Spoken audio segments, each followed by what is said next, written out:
માખણ અને ઘી જેની દેહું તાજેલી મારી ના દહીં માખણ અને ઘી જેની દેહું તાજેલી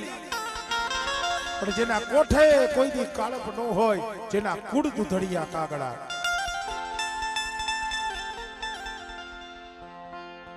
કસોટી વેઠવી પડે એક રંગું રહેવું પડે દેવી કહે ને એકતા એક રંગ રાખો એક રંગ રાખવામાં કસોટી પડે દૂધ હોય 5 મણ દૂધ હોય મણે દૂધ હોય કે 5 શેર દૂધ હોય એમાં ખાલી 2 ટીપા સાઈસ ના પડે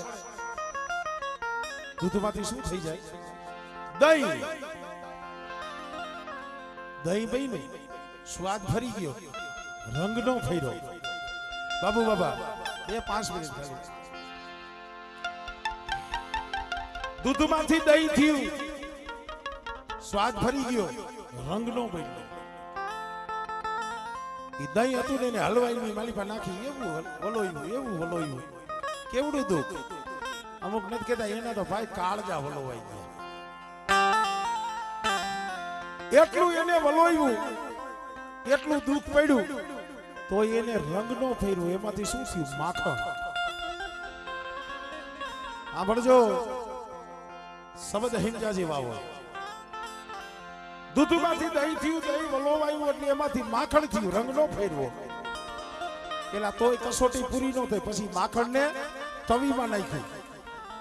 નીચે ધીરો તાપ કર્યો એવું તપાયું ધીરે ધીરે હો હા તપાવતા તો એને એનો રંગ નો ફેર્યો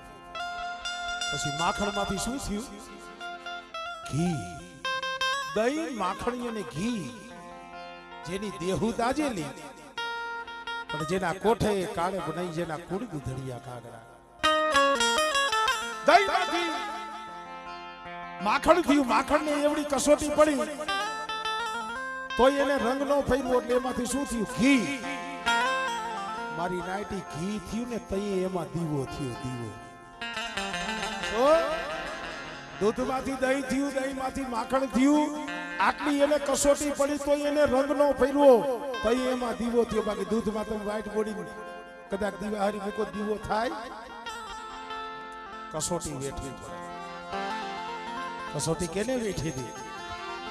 મારા બાપ પાલવે કસોટી વેઠી એ મારી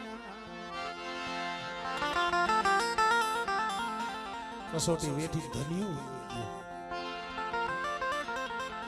દેવી હાટુ ઈ રહ્યો તો બસલા